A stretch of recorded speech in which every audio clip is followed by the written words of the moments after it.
헬로 아메리카 반갑습니다. 반갑습니다.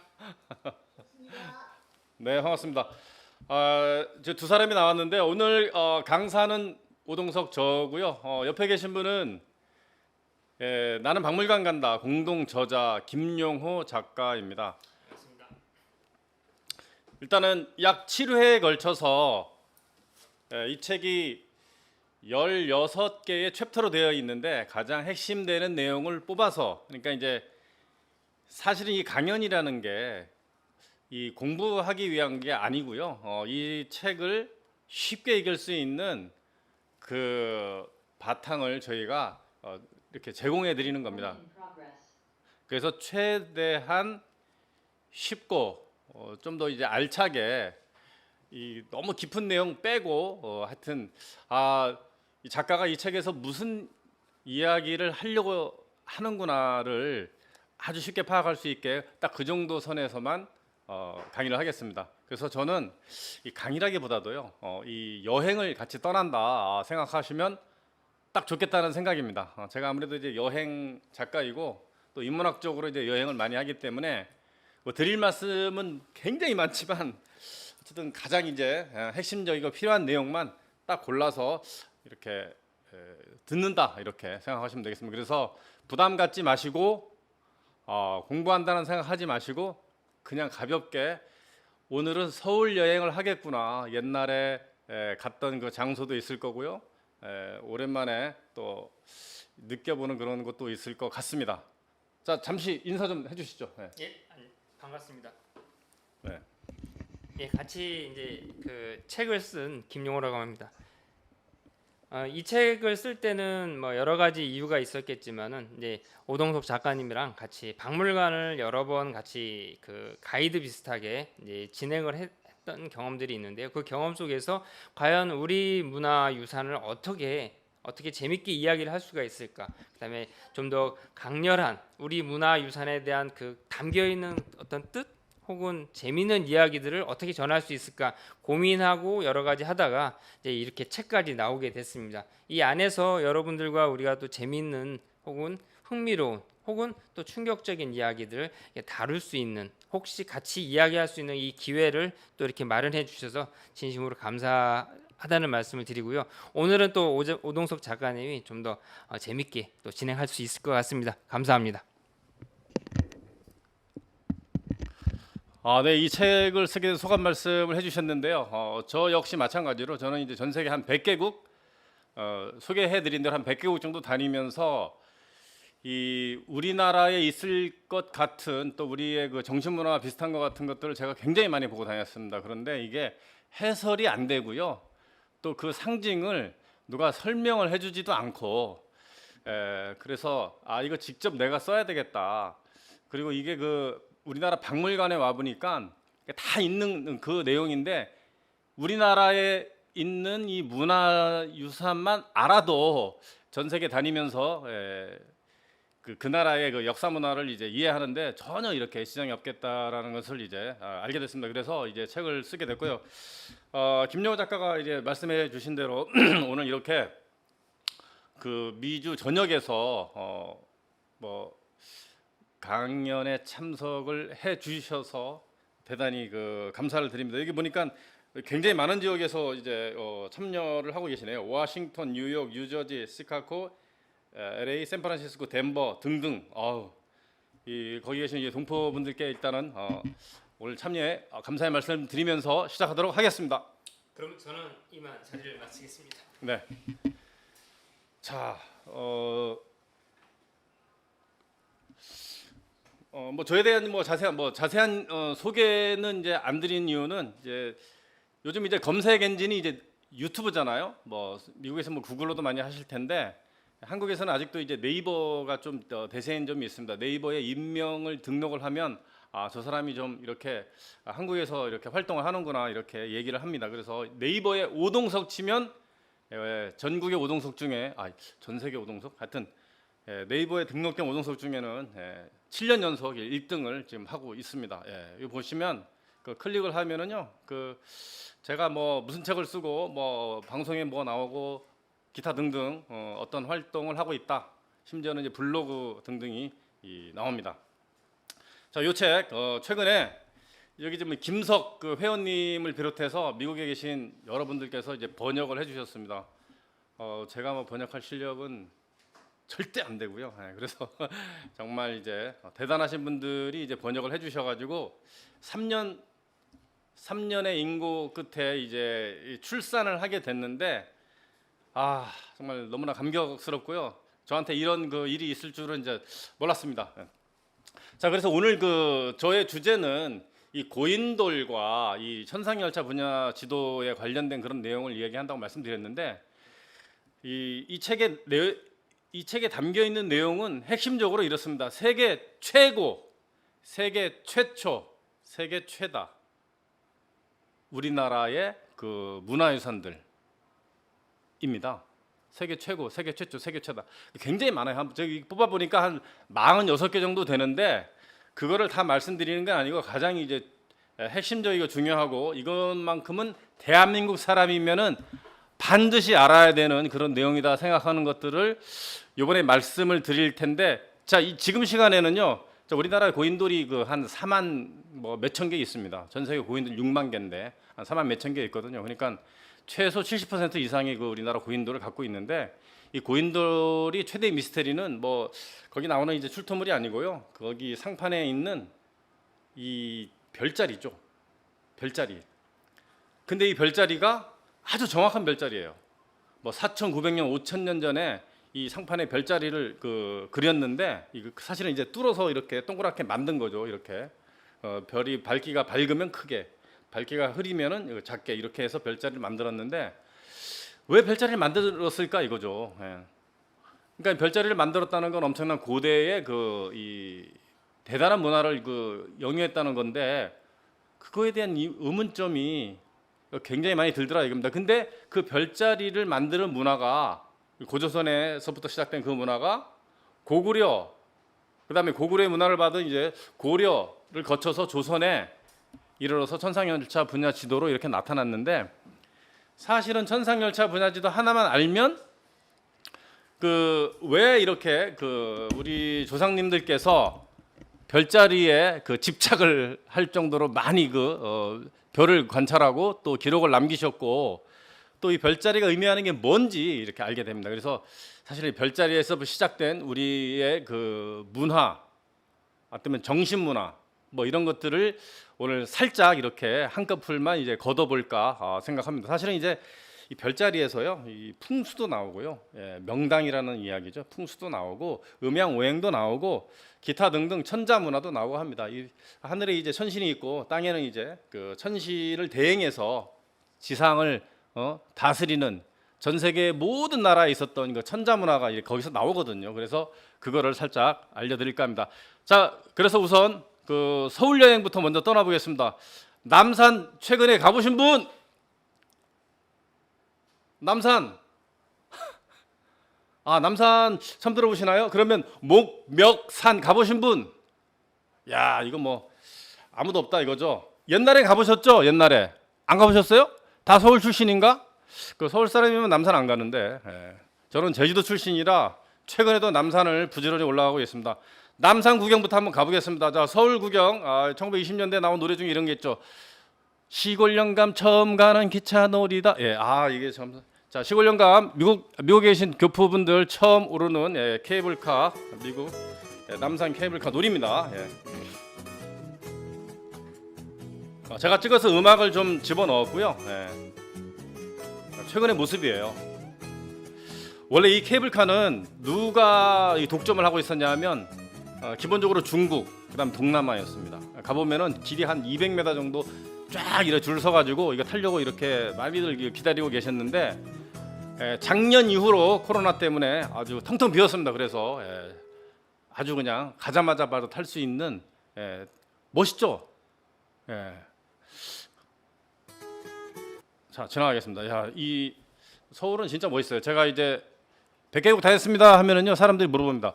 어디가 제일 좋아요? 솔직히 저는 서울이 제일 좋습니다. 서울만큼 멋진 도시가 없어요. 뭐 무슨 IT가 잘 되고 뭐 음식이 맛있고 교통 이게 아니고요. 일단 멋있어요. 제일 멋있어. 전 세계 그 캐피탈 시티 중에 가장 거의 유일하게죠. 아니 그냥 유일무이하게 전 세계 캐피탈 시티 중에 풍수를 적용해서 배산 임수의 조건에 적용한 산속에 있는 도시입니다. 캐피탈 시티 한번 보세요. 동경 평지, 북경 평지, 워싱턴 평지, 예. 파리, 뭐 런던 다 평지입니다. 예, 풍수라는 개념이 아예 없었고요. 이게 무슨 의미인지 모르는 거예요. 그러니까 우리에 비하면 이렇게 문화적으로 상당히 많이 뒤떨어진 뭐 이렇게 얘기하면 안 되는데 어쨌든 우리는 이렇게 자부심을 가질 만한 이런 그 대단한 그 문화유산을 갖고 있는 도시거든요. 예, 어마어마하죠. 그래서 이 풍광도 좋지만 이 풍광이 좋기 때문에 이 전 세계 사람들이 많이 찾아오는데 최근에 너무 한가해서 제가 요즘 많이 올라갑니다. 예, 이거 작년의 모습이고요. 이거는 한 3주 전인가의 모습입니다. 아우 너무 시원해요. 예, 아주 남산이 시원합니다. 그래서 요즘은 이제 젊은 사람들이 남산을 잘 몰랐었는데 어디 갈 수 없다 보니까 이제 남산도 가고 뭐 이렇게 서울이 워낙 좋은 걸 알다 보니까 서울에 있는 산들도 많이 올라가고 하다 보니 이제 젊은 사람들도 이제 많이 찾게 되죠. 또 야경 보러 굉장히 많이 와요. 모기에 뜯기는 거를 감수하고 많이 오는데 자 야경 한번 보겠습니다. 네. 그 타임랩스로 찍었어요. 타임랩스로 아주 빨리 이렇게 야경이 오는 모습을 이렇게 제가 이제 찍었는데 보셨죠? 이제 가족 단위, 친구, 뭐 젊은 사람들이 요즘 많이 가요.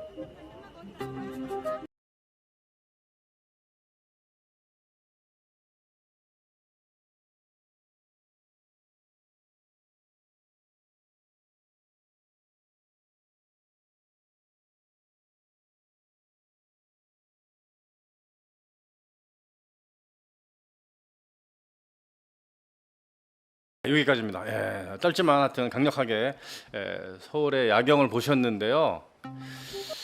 이 서울에 이제 그 한양도성박물관이라고 있는데 거기에 서울의 모습을 잘 재현해 놓은 것이 있어요. 여기 이제 그 서울을 감싸고 있는 4개의 산을 보여주고 있는데 지금 이제 동쪽에서 서쪽을 보고 있는 그 모습이죠. 오른쪽에 백악산이 우리가 북악산이라고 하는 곳이고요.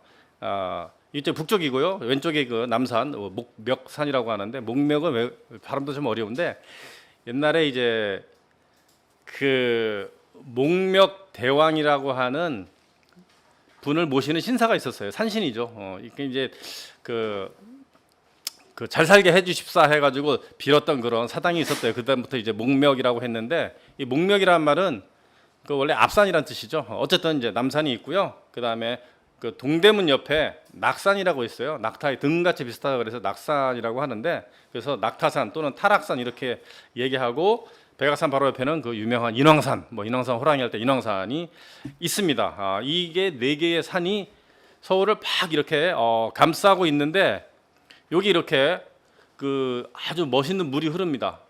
우리가 이제 명당의 조건에 이제 앞에 멋있는 물이 하나 흘러야 되는데 명당수 청계천이 이렇게 흐르는 거죠. 산에서부터 해서 이렇게 청계천이 이렇게 내려오는데 이렇게 18km의 성벽이 있어요. 18km 성벽. 2년 만에 쌓은 조선을 개국한 태조 이성계가 2년 만에 쌓은 것이 있는데 여기 이제 중요한 4개의 문이 있고요. 예. 밑에가 이제 동대문이고 북쪽이 이제 그 서대문이죠. 예. 서대문이고 그다음에 북쪽에서 위쪽에서 약간 그 왼쪽에 있는 거 북쪽이 아니죠. 이제 백악산 옆이 이제 숙정문, 숭례문 뭐 이런 식으로 이렇게 4개의 문이 있고 또 작은 문도 있고 이게 노란색으로 되어 있는 부분이 경복궁입니다. 경복궁. 근데 왜 옛날 사람들은 이 산 이름을 갖고 뭐 동물 이름을 갖다 냈을까요? 뭐 낙타산은 이제 동쪽에 있으니까 뭐 동쪽에 있는 청룡이다. 인왕산은 서쪽에 있으니까 서쪽에 있는 백호다. 남산은 남쪽에 있으니까 남쪽에 있는 주작이다. 백악산은 북쪽에 있으면 북쪽에 있는 그 현무다. 그 아주 신비한 동물이죠. 이 신비한 이제 신수라고 하는데 이 사신도라고 하기도 하고요. 갖다 붙였어요. 도대체 왜 이런 동물의 이름을 갖다 붙였을까? 저는 이게 좀 옛날부터 좀 이렇게 좀 의심스럽고 신비하다라는 생각을 많이 했는데, 좀 더 이렇게 이제 앞쪽에서 보면 이게 남산 쪽에서 본 모습을 보면 여기 이제 5개의 조선 시대의 그 궁전이 있습니다. 경복궁이 있고요, 창덕궁, 창경궁이 있고요. 요 지금 이제 초록색으로 나온 요 길, 요 조그마한 길, 요거는 이제 육조거리죠. 옛날에 이호예병 형공부터 해가지고 뭐 사관원, 사관부, 그러니까 이제 이 정부청사 있는 거리죠. 조선시대 정부청사들이 이제 쭉 들어서 있는 그런 거리입니다. 지금 이제 광화문 그 거리가 되겠고, 여기 종로죠. 예, 종로. 굉장히 중요한 이 거리가 쭉 형성이 되어 있고요. 저 왼쪽에는 이제 그 뭐 경희궁이 있고, 그다음에 지금 덕수궁, 옛날에 경원궁이라고 이제 덕수궁이 이렇게 있는 이 모습인데, 우리가 이런 모습을 딱 보면은 이제 명당이다 이렇게 얘기합니다. 뒤에 이렇게 산이 있고, 이 산들이 이렇게 어머니가 이렇게 아이를 감싸듯이 왼쪽 산 오른쪽 산에서 이렇게 감싸주고 있고 있는 것을 이제 명당 이렇게 얘기하는데, 자, 그럼 명당은 또 어디서 왔을까? 서두에서 말씀드린 사실 하늘에서 왔는데, 이 명당 얘기하면 그 사람들이 꼭 집을 지을 때, 사람이 살 때라든가 아니면 꼭 죽었을 때 명당만 찾는다고 생각하는데, 우리가 그러잖아요. 이렇게 명당하면은 굉장히 더운 여름날에 시원한 그늘에 딱 들어갔는데 오 시원해, 그러면 야 여기가 명당이다, 야 여기 진짜 좋다, 쉬었다 가자 이렇게 하잖아요. 명당이라는 건 뭐냐면 나한테 좋은 거예요. 예, 내가 잠자다 일어났는데 오 개운하다 그럼 이게 명당이죠. 이게 그래서 좋은 집이냐 안 좋은 집이냐는 잡으면 알고요. 또 사실은 그런 식으로 해서 좋은 땅이냐 안 좋은 땅이냐, 좋은 무덤자리냐 안 좋은 무덤자리냐 잡으면 또 안다고 합니다. 명당이라 나한테 좋은 거예요. 그래서 요 그림에서 보면 이제 명당에 해당하는 것은 여기죠. 우리가 혈자리라고 하는데, 이 혈이 작으면은 이제 사람이 들어가서 묻히는 자리다 그러고요. 크면은 이제 집 지어는 자리라든가 아니면 더 크면은 이제 마을이 들어서는 그런 자리를 우리가 이렇게 명당 이렇게 얘기하는데, 우리가 이제 명당 하면은 이제 풍수를 이용해서 찾는다 하잖아요. 바람 풍자에 물수자예요. 바람과 물. 왜 풍수라고 했을까? 사실은 이제 사람이 사는데 바람이 좋기도 하지만 그 나쁜 영향이 좀 많다고 이렇게 하죠. 예. 그래서 우리가 어떤 기가 막 흐르는데 그 바람을 만나면 흩어지고 물을 만나면 모인다 이렇게 합니다. 그래서 원래 명당이라는 건 바람을 이렇게 막고 물을 얻는다 이런 거라고 하죠. 그래서 아주 좋은 장소를 찾는 거는 이 바람을 막아줘야 되는 장소예요. 물론 시원한 바람이 들어오면 좋겠지만 이게 1년 내내 그런 바람이 불어오면 사람이 빨리 죽는다고 합니다. 이 몸이 아프고. 그래서 이제 그런 장소를 찾는 게 명당인데, 야, 이 명당 때문에 정말 옛날에 조선시대 그 말에 이 이항 대원이 대감이죠. 대원이 대감이 그 사찰을 하나 그냥 홀라당 태우고 그 장소에 이렇게 명당을 해가지고 자기 아들 뭐 고종하고 이렇게 이렇게 마지막 그 황제를 이제 얻었다 이렇게 얘기하는 그런 재미난 일화도 있는데, 자 일단은 한양은 명당이에요. 그래서 한양은 명당인데, 자 명당 구경 한번 해보시겠습니까? 예. 명당 구경. 한양은 이제 명당입니다. 저는 참고로 옥수동에 삽니다. 옥수, 여기가 옥수동에 있는 곳인데요. 구수록자의 물수자, 최고로 좋은 동네죠. 구수록. 이 옥이라는 거는 최상의 표현에 쓰는 거라는 거 아시죠? 섬섬옥수, 여성의 고운 섬섬옥수, 제일 맛있는 반찬 뭐 옥찬, 뭐 가장 임금님이 앉는 의자, 뭐 이렇게 뭐죠? 옥 뭐라 그러죠? 이게 옥좌, 뭐 옥체를 보존하소서, 하늘에 옥황상제가 있고, 한 최고를 뜻하는 그런 거에는 옥자가 들어 있는데, 저는 임금님이 드시던 물 옥수를 옥수가 나오는 옥수동에 살고 있습니다. 다 이런 동네예요. 이걸 얘기하려고 했던 게 아니고요. 자, 이게 서울의 그 간략한 모습입니다. 이제 이게 선으로 이렇게 그려져 있는 거는 이제 성벽이죠. 그 서울 이게 그냥 보시면 안 되고요. 이 4개의 산이 있고 이렇게 성벽이 쭉 있는데, 현존하는 세계의 수도 중 전 세계 모든 캐피탈 시티 중에서 그 캐피탈 시티를 감싸는 성벽 중에 가장 깁니다. 가장 길어요. 옛날에 18km 만들었는데 지금 남아 있는 건 13.3km 정도 남아 있어요. 복원을 많이 해놨고요. 그다음에 615년 동안 단절 없이 수도 역할을 하는 거죠. 예. 태조 이성계 때부터가 아니고요. 이성계 아들 이방원 때부터죠. 이성계는 이제 한양 수도를 여기 정해놓고 나서 나중에 왕자의 난에 의해서 개성으로 갔다가 다시 이방원이 옵니다. 그런 다음에 이제 정식으로 이제 수도 출범하는데 한 615년 됐어요. 615년 동안 끊임없이 단절하지 않고 수도로 이어져 오는 곳이 한양 도성입니다. 근데 굉장히 명당이죠. 아니 뭐 그 정도 시기면은 국가도 다 없어져 버리는데 사실 뭐 우리나라 국가라는 것이 보통 400년 짧아야 400년 길면은 뭐 1000년 뭐 이런 국가들이 유지되었고 중국에서는 아무리 길어도 한 250년이 넘지 않았습니까? 하여튼 우리는 이제 그런 유구하고 오랜 역사들을 이렇게 굉장히 많이 갖고 있는데 이 최근에 이제 워낙 이제 서울이 좋다 보니까 사람들이 굉장히 많이 다니죠. 남산부터 한번 볼게요. 남산 이런 모습이에요. 우리가 이제 서울에 오면은 한국에 오면은 이제 뭐 미국도 이렇게 버몬트주 같은데 이런데 버몬트 같은데 이런데 가면은 굉장히 좋잖아요. 그 뭐 이렇게 이 단풍 같은 것들이 미국에 단풍 좋은데 되게 많은데 서울도 되게 좋습니다. 그냥 가을에 그냥 남산에 가면 돼요. 뭐 무슨 내장산 갈 필요 없고요. 제가 남산에 가끔 올라가는데 성벽을 따라 오르는 길이 굉장히 잘 돼 있어요. 굉장히 이 트레이닝 코스로 좋습니다. 예, 운동 부족하신 분들 서울에 와서 일주일 있으면 하체가 아주 빵빵해집니다. 예. 이렇게 성곽을 축조했습니다. 제 목소리도 가끔 뭐 들리기도 하긴 할 텐데 예, 숨에 헐떡거리는 그런 목소리라서요 별로 좋지는 않습니다. 이 굉장히 오랫동안 이 유지돼 왔기 때문에 중간에 이렇게 보수를 했던 흔적들도 굉장히 많이 보이죠. 이제 서울 이제 도성이 그리고 이제 이게 2년 만에 만들었기 때문에 이게 참 대단한 사람들 아니에요. 이 조선 시대에도 엄청 바쁘게 살았던 사람들이죠. 2년 만에 만들어 버렸어요. 그냥 18km를. 예. 하여튼 빨리빨리 민족은 뭐 예나 지금이나 이제 마찬가지인 것 같고요. 요거는 이제 남산 공원 있는 데죠. 힐튼 호텔 앞에 이렇게 최근에 이제 조성되어 있는 것들이고 이거 인왕산입니다. 인왕산에서 보는 풍광도 굉장히 멋있죠. 요즘 젊은 사람들이 많이 다닙니다. 이 옛날에 산에 가면 10대, 20대들이 안 보였었는데 요즘은 많이 가요. 많이 갑니다. 이제 그래서 우리나라 문화유산을 더 이렇게 사랑하는 친구들이 더 많이 생기고요. 그렇지 않더라도 요즘 올라가서 사람들이 이제 많이 찾죠. 아주 다니기 좋고요. 요거 백악산이죠. 백악산은 오픈한 지 얼마 안 됐습니다. 왜냐하면 김신조 이야기하면 아실 분들이 많으실 거예요. 저 워싱턴에 계신 이청영 동포님께서는 이제 아실 텐데 이 김신조 일당이 이제 옛날에 박정희 무슨 모가지 딴다고 해서 이렇게 내려왔던 그런 곳이죠. 바로 여기입니다. 여기 오른쪽에 보면 이제 백악산이에요. 우리가 북악산이라고 하는 곳인데 서울 한양의 주산입니다. 주산. 이게 아주 멋들어지게 되어 있는데 이게 노무현 정권 때 이제 오픈을 했죠. 시민에게 돌려준다 그래서 여기서 보면 굉장히 멋있어요. 서울이 너무 멋있어. 갈 때마다 감탄을 하는데 서울이 이렇게 멋있구나.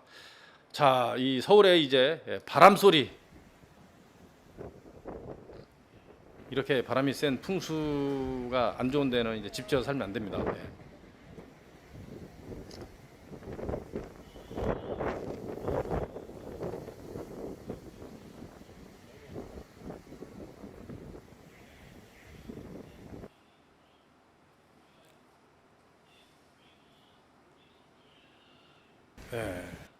이런 모습이죠. 자, 그다음에 이제 마지막으로 이제 낙타산이라고 하는 곳인데요. 가장 낮은 산이죠. 이 풍수에 있어서 이제 서울이 명당이라고 하지만 이제 낙산 때문에 사실은 이제 한 30% 부족한 명당이다 이렇게 얘기합니다. 너무 낮아서 이 명당으로서의 기능이 왼쪽에 그러니까 이제 동대문 쪽으로 기가 너무 많이 빠져나간다 이거죠. 그래서 그쪽으로 이제 외구의 침입이 굉장히 많았습니다. 뭐 임진왜란, 병자호란, 6.25 뭐 이때부터 해서 계속 이렇게 들어오면서 이렇게 이제 망해버렸죠. 낙산이 워낙 좋다 보니까 젊은 사람들이 슬리퍼 신고 갑니다. 이 모기 뜯는 것을 이제 불구하고 서울의 풍광을 보기 위해서 이렇게 가는데 이 낙산하고 남산만 24시간 개방을 하고 있고요. 나머지는 이제 군사 지역이 있기 때문에 이제 저녁에는 문 닫습니다. 그래서 다니시기 굉장히 멋있어요. 밤의 야경이 아주 끝내주죠 이제. 여기 보시면 이런 야경을 갖고 있습니다. 동대문이. 예. 제가 이렇게 동대문이 가끔 보이는 걸어 다녔는데요. 낙산공원으로 가는 성곽길. 다 젊은 사람들이죠. 예. 사진을 찍기 위해 사람들이 이렇게 다 모여 있네요. 네.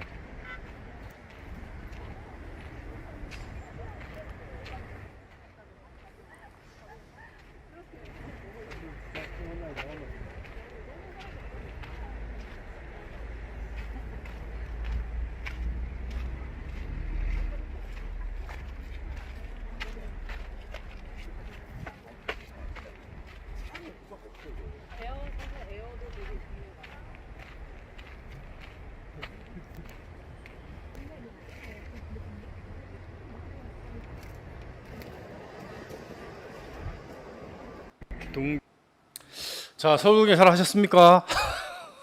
서울 구경 어떠세요? 예. 네. 이 서울을 정할 때 이 재미난 일화가 사실 굉장히 많죠. 이 정도전하고 이제 무학대사 이야기가 사실 굉장히 재미있는데 이 서울이라는 곳이 이 지금 동쪽의 낙산이 너무 낮기 때문에 무학대사는 이 경복궁의 문을 동쪽으로 두자 이렇게 얘기하는데 이 정도전은 아니다. 성인은 남면이라 남쪽을 향해야 된다 해서 서로 싸우는데 그 당시에 이제 권력이 실세였던 정도전이 이기죠. 이제 무학대사는 이제 호련이 사라지면서 이런 이야기를 하죠. 그쪽에 기가 안 좋기 때문에 200년 뒤에는 이 나라가 망할 수도 있다. 이제 굉장히 안 좋은 시련을 겪게 된다. 그래서 이제 조선이 개국하고 나서 200년 뒤에 임진왜란을 만나고 임진왜란 이후에 조선의 국력이 확 기울어집니다. 임진왜란 이전에는 너무 잘 살았어요. 뭐 지금으로 치면 국민소득 뭐 10,000불 이상이 될 정도의 그런 그 당시 지금의 기준으로 그렇게 풍요롭게 살았는데 임진왜란이 확 기울어지면서 조선이 이제 망하는 길을 이제 가게 되고, 그리고 더 중요한 거는 이제 조선이 망한다는 그 이유가 뭐냐면 원래 장자 상속제인데 장자가 상속된 적이 거의 없습니다.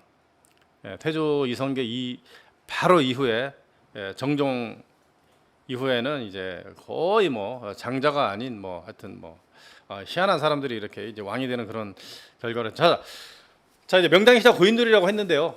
고인돌 말씀드렸듯이 전 세계 6만 개, 우리나라 4만 수천 개예요. 근데 지금은 뭐 4만 개라고 하는데, 자 이 전 세계 고인돌 분포 지도입니다. 보시면은 인도도 있고 아프리카, 유럽 뭐 이렇게 지중해도 있고요. 흑해 지역에도 있고 인도 차이나 반도 쪽에서 이제 말레이시아하고 이제 태국 일부 지역이 있는데 저런 한국을 제외하고 전 세계 모든 고인들 다 합쳐봐야 한국에 잽도 안 됩니다. 엄청 적죠.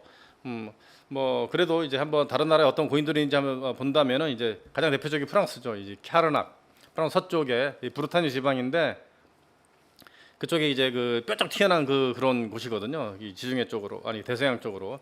그쪽에 보면은 약 한 3,000개의 돌이 이렇게 서 있는 그런 곳을 만납니다. 이거는 뭐 고인돌이라기보다 서 있는 돌이죠. 그래서 선돌 이렇게 얘기하는데 굉장히 오래전에 만들어졌다고 합니다. 뭐 기원전 3,300년 전, 뭐 한 5,000 뭐 몇백 년 전에 만들어졌다고 이렇게 얘기하는 이런 것들이 있고요. 자 유럽에도 이런 우리하고 비슷한 이런 고인돌들이 있어요. 근데 유럽의 고인돌은 이 고인돌 만드는데 이 뭔가 좀 문제가 있었는지 한 번 만들면은 이 터널식으로 만들었어요. 터널식으로 한 번에 많은 사람을 매장할 수 있게. 우리는 무덤 하나에 한 사람인데 이 우리나라를 제외하고 다른 나라들은 그런 무덤 하나에 한 사람도 있지만 한 무덤에 수십 구의 시신을 이렇게 집어넣은 경우가 굉장히 많았죠. 이 대표적인 게 러시아입니다. 러시아의 흑해 동쪽이죠. 흑해 동쪽에 보면은 이제 소치라고 해서 지난번 동계올림픽 했던 장소인데 그 지역에 3,4천 개의 지금 고인돌들이 발견되고 있는데 거기에서 나온 대표적인 겁니다. 보시면 여기 문 역할을 하는 돌이 깨졌는데 이게 동그란 모습이 보이죠. 그쪽으로 이렇게 이 풍장을 하고 남은 유골들을 이렇게 집어넣는 거예요. 빼내 보니까 한 40여 구가 넘는 유해가 나왔더라 이렇게 얘기하는 곳인데, 여기에도 상판에 별자리가 있습니다. 별자리 그려져 있어요. 자 우리나라 보겠습니다. 우리나라 자 1999년도 서울대학교하고 문화재청하고 조사를 했습니다. 한국에는 49,510개의 고인돌이 있더라. 전 세계 고인돌의 82.5%가 있다 이겁니다. 근데 9,510개가 사라졌어요 지금. 학계에서 몇 개라고 하냐면 4만 개, 4만 개라고 얘기합니다. 더 재미난 거는 자 6만 개에서 4만 개면 66%잖아요. 그래도 전 세계에 있는 고인돌 합쳐보다 우리가 더 많아요. 그런데 6만 개에서 4만 개인데 우리나라 고인돌 40%밖에 없대. 이게 누가 바본 거예요? 그거 말에 속는 우리가 바본가요? 아니면은 진짜 이 학자들이 바본 거예요? 이게 산수 못하는 거 아니에요? 6만 개에서 4만 개면 66%인데 40%밖에 없대요. 네. 어쨌든 우리나라 학계에서는 이상한 사람들이 있어가지고 우리나라 역사를 깎아내리고 줄이고 축소하고 뭐 없애고 이렇게 하는 작업을 이런 눈에 보이는 고인돌에서도 한다 이겁니다. 네. 정말 웃기는 참 말도 안 되는 거죠. 네. 자, 옛날에 그 일본 애들이 와서 조사하면서 찍은 고인돌 사진들이 있는데 지금은 이제 볼 수 없는 거의 고인돌들입니다. 이거 다 깨졌어, 사라졌어요, 없어요 지금. 보세요 이게 황해도 연백 고인돌인데 이 사이즈를 보면은요 장난이 아닙니다. 어마어마해요. 지금 우리나라에 있는 고인돌 350톤이 뭐 최고 큰 상판이다 이렇게 얘기하는데 사실 우리가 1톤이라는 물건이 우리한테 부딪히면 우리가 거의 죽지 않습니까? 근데 100톤이 온다 그러면은 닿기도 전에 그냥 바로 죽을 것 같아요. 그냥 오징어 돼서. 근데 이제 몇백 톤짜리들이 이제 너무너무 많은 거예요. 보세요. 경남 김해 북내동인데 사이즈 사람 사이즈하고 비교해 보면 뭐 동네에 와글와글 했다는 거죠. 이렇게 부산 동네온천 없습니다. 이런 게 동네온천에 가보면 또 없어요. 그러니까 이런 것들이 이제 건축 재료로 사용된 거죠. 그러니까 우리나라에서 사라진 고인돌이 뭐 10,000개가 넘을지 20,000개가 넘을지 모릅니다.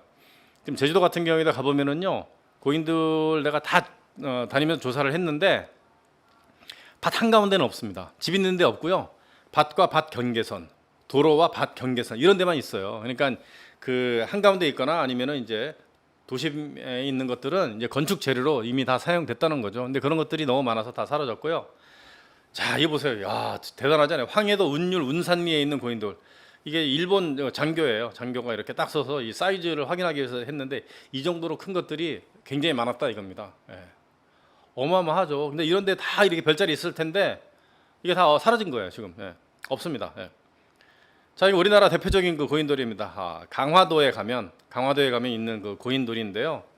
근데 이제 고인돌을 쌓을 때 그냥 쌓은 게 아니고요. 이 상판이 있잖아요. 이것도 이제 32톤 정도 되는데 이 상판이 이렇게 굴곡이 졌다 그러면 밑에 받치는 돌도 그 상판에 맞춰서 이렇게 굴곡지게 해가지고 아구를 딱 맞춰요. 이런 거를 이제 그랭이 공법 이렇게 얘기하는데 이런 게 고구려의 산성을 쌓을 때 그대로 적용이 됩니다.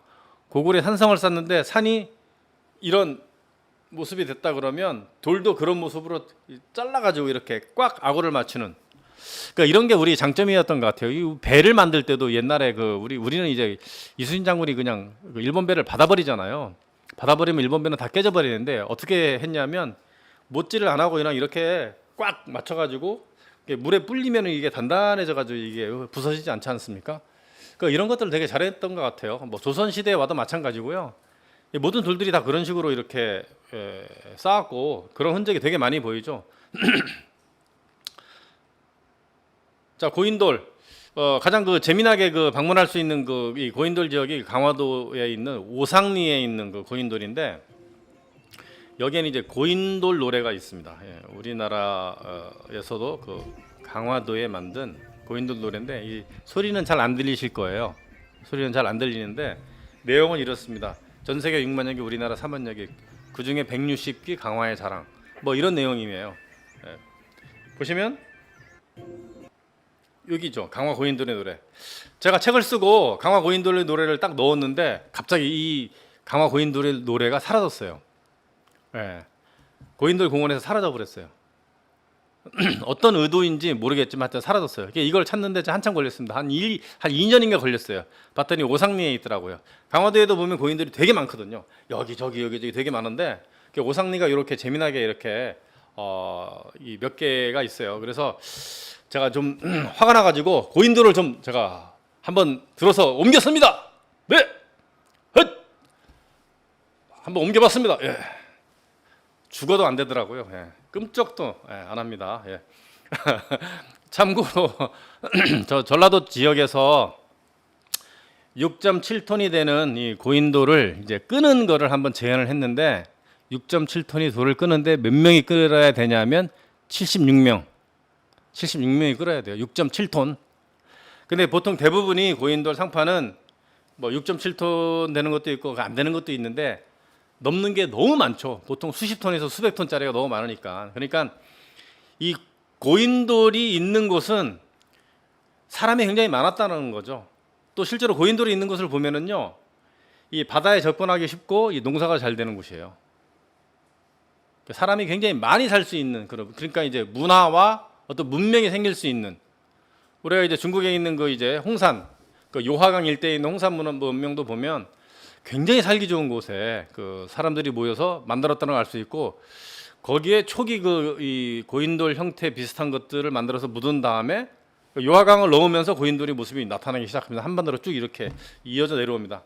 고인돌이 너무 많아요. 뭐 바글바글합니다. 이건 뭘 바글바글이라고 해야 되지? 이걸 뭘 와글와글이라고 해야 되나? 어쨌든 너무 많아요. 이게 150톤 되는 이런 돌들도 되게 많고요. 제가 옆에 서 찍고 싶었는데 저 혼자라서 그냥 이렇게 찍어봤습니다. 자, 고인돌 최대의 미스테리는 바로 별자리라고 말씀드렸어요. 별자리를 왜 만들었을까? 이 제주도에 보면 특이한 고인돌이 있죠. 위석식이라 그래서요. 밑에 이렇게 8개, 뭐 또 12개 이렇게 이 판때기 같은 돌들을 넣어서 이렇게 쌓아 올립니다. 그냥 자연석을 그냥 쌓아 올려요. 거기에 이런 그 별자리를 만드는데 별자리 구멍을 뚫는데요. 대충 뚫은 게 아니에요.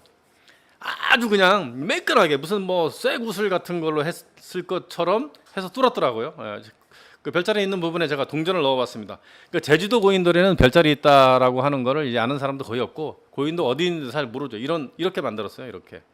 자, 근데 충북 청원군 아득이라는 데가 있습니다. 아득이 별자리. 이게 4140년 된 별자리입니다.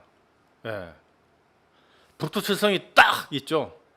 용자리 뭐 작은 금자리 쫙 있는데 4140년 전에 별자리 이렇게 왜 만들었을까? 근데 이거 대충 아무렇게나 한 게 아니고요. 이런 그 별자리들이 굉장히 많이 나오는데 그러니까 함경남도 함주군 지성리예요. 예, 지성리 이것도 굉장히 오래된 그 별자리죠.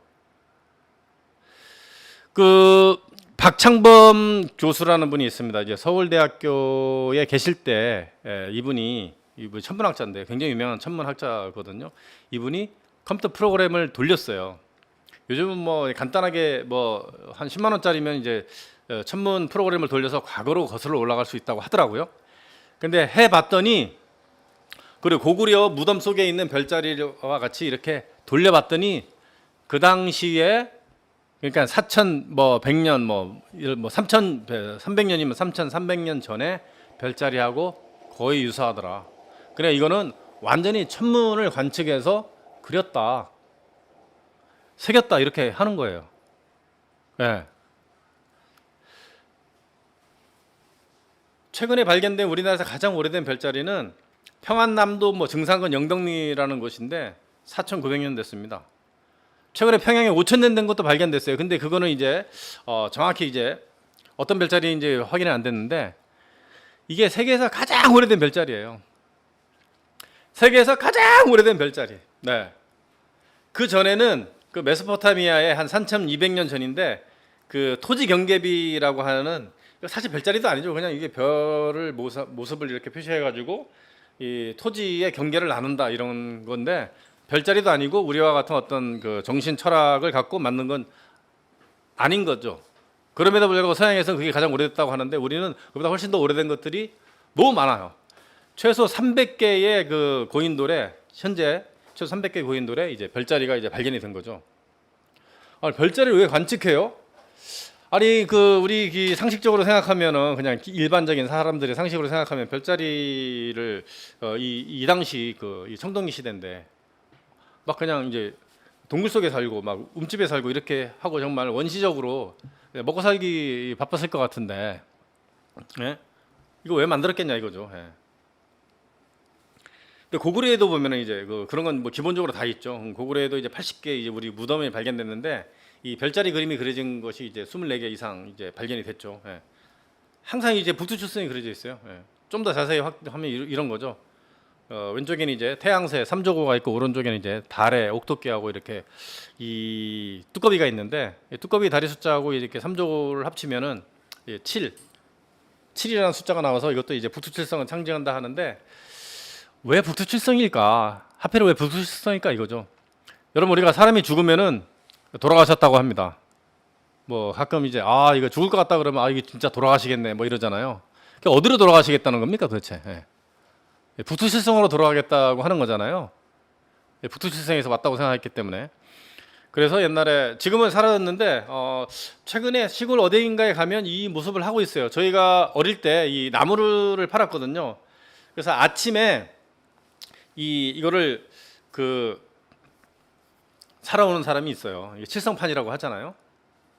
7개의 구멍이 북두칠성 모양으로 뚫려 있어가지고 여기에 시신을 안치해가지고 그 사물을 7번 이렇게 묶습니다. 이렇게 이걸 우리가 7번 염을 한다고 하는데 북두칠성으로 잘 돌아가시라고 하고 7번 염을 하는 과정에서 거기에 어떤 주문이나 아니면 좋은 그 문구들을 이렇게 써서 이렇게 같이 붙여서 올려 보냅니다. 여기까지입니다. 이거보다 더 어려운 거로 나가면 안 되고요. 그래서 이 북두칠성이 우리가 오고 또 돌아가는 곳이다 이런 생각을 아주 옛날부터 했죠. 그리고 북두칠성 거기에는 대단하신 어떤 천신이 살고 있다 아니면 우리의 그 생명을 주관하시는 분이 살고 있다라고 생각해서 이 북두칠성과 관련된 그런 신앙들이 굉장히 많죠. 우리 한자도 그렇죠. 한자도 이게 한자를 풀이해 보면 사실은 이제 늙을로 자를 이렇게 사전이라든가 어디에서 조사를 해보면은요 지금 제가 말씀드리는 거하고는 전혀 다른 이야기가 나오는데 최근에 이런 걸 연구하는 사람들이 이렇게 나왔죠. 이게 늙을로 자라는 게 흑토자에다가 삐끔이 하나 있고 이렇게 그 시자가 있잖아요. 이렇게 칼을 나타내는 그게 있는데 그게 아니고 칠자래입니다. 7. 늙었다는 거는 이제 흙 속에 들어가서 북두칠성으로 갈 때가 됐다라는 의미로 해석을 하고 있고요. 죽을 사자라는 의미도 이제 그렇게 사용한다고 이제 합니다. 이게 보시면 죽을 사자가 여기도 이제 7이 있는데 이 왼쪽에 있는 거는 이제 죽은 사람이 이제 뼈를 상징하는 그런 거죠. 죽은 사람의 뼈를 상징하는. 그래서 이제 어쨌든 북두칠성으로 간다. 죽어서 갔다 이런 의미로 이렇게 해석을 최근에 하고 있습니다. 자, 이런 그 별자리의 문화, 이 별자리의 문화들이 제가 말씀드린 고구려를 통해서요. 고려를 통해서 조선까지 왔는데 그 조선의 명작, 최고의 명작 중에 하나가 이제 천상열차 분야 지도입니다. 하늘의 명당을 그린 천상열차 분야 지도라고 했는데 이름부터 어렵습니다. 천상, 열차, 분야, 지도. 지도하면은 무슨 이렇게 그 맵을 생각하시는데 그게 아니고요. 천상은 하늘의 상, 하늘의 별자리를 뜻하고요. 열차는 그 하늘은 3차원 입체잖아요. 이거를 우리가 눈으로 관찰하기는 어려우니까 이거를 이제 그려야 되잖아요. 땅에 그려야 되는데 이거를 구획을 나눴어요. 12개 구획을 나눠 가지고 그거를 이 분야별로 내린 거죠, 땅에. 그러니까 이제 쉽게 얘기하면 종이에 내려 가지고 이제 그린 그림이다. 이런 뜻입니다. 그러니까 하늘에 있는 거를 구획을 나눠서 땅에 이렇게 그렸다. 이게 천상열차 분야 지도입니다. 근데 말은 굉장히 어려운데 쉽습니다. 그냥 하늘의 별자리를 그렸다 이런 뜻입니다. 하늘의 별자리 그림 쉽게 얘기하면 이게 천상열차 분야 지도인데 여러분들이 10,000원짜리 돈 혹시 갖고 계세요? 미국 계신 분 없구나. 10,000원짜리 그 돈에는요 그 엄청난 게 이제 새겨져 있죠. 이게 보시면 이제 뱅크 오브 코리아 이렇게 돼 있는데 10,000원. 이게 혼천이죠. 혼천이 이제 별을 관측하는 세종 때 만들어진 건데 그 뒤에 배경에 살짝 잘 안 보이시는데 이게 천상열차 분야 지도에 나오는 별자리들을 갖다 이렇게 인쇄를 했죠. 천상열차 분야 지도.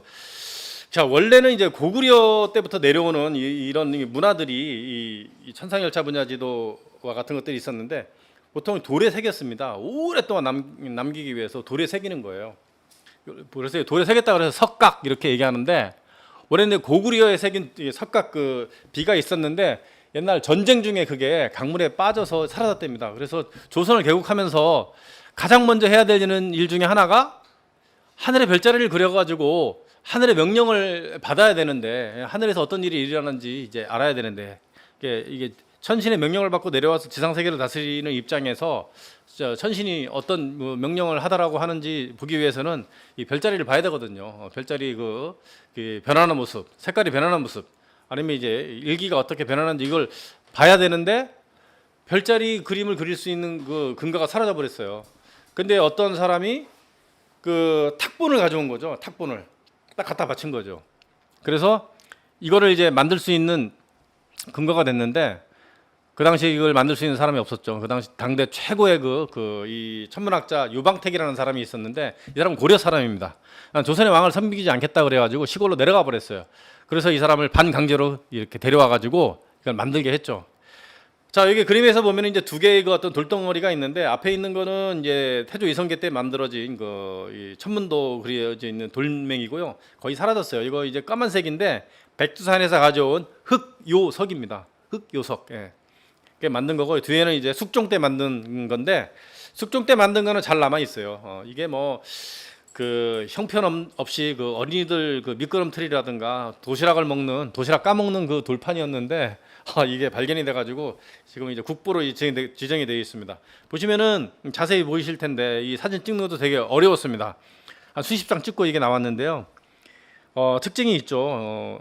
너무 정교하다라는 것도 있지만 별의 밝기가 아주 밝으면은 고인돌에서와 마찬가지로 크게 그리고 구멍을 크게 그리고 별이 밝기가 약하면은 작게 그리고 구멍을 한 모습을 볼 수 있는데 원래 이런 게 정상이죠. 이렇게 만들어 가지고 이제 일반인들한테 이제 이 귀족들한테 하나씩 이렇게 나눠주고 했는데 이 안에는 우리의 모든 동양의 사상, 그러니까 옛날 우리 선조들께서 이제 생각하고 있던 음양 오행부터 시작해서 풍수부터 해가지고 모든 것들이 여기 다 담겨져 있어요. 근데 이건 뭐 다 볼 수는 없고요. 요 동그란 부분에 있는 것만 지금부터 천상열차 분야 지도, 이 복잡하게 보이는 이 지도를 해설을 하겠습니다. 자, 가운데 제일 가운데에 노란색 점 하나를 그렸고요. 이게 북극성입니다. 그리고 북극성 주변에 북두칠성을 그렸습니다. 보면 굉장히 복잡하죠. 막 이렇게 동그라미도 되게 많고 동그라미도 막 하나, 둘, 셋, 넷. 그다음에 막 이렇게 방사형으로 나가는 선도 되게 많은데 요거를 잠시 간단하게 해설을 해드리겠습니다. 자, 가운데 원이 하나 있습니다. 내규라고 하고요. 그다음에 요건 천구의 적도입니다. 천구의 적도. 우리가 적도 있듯이 천구의 적도를 나타낸 거고 이건 외규라 그래서 천구의 지평선이죠. 그러니까 이 천상열차 분야 지도는 이 박창범 교수가 얘기하는데 세계에서 가장 오래된 별자리를 새겨 놓은 것이다.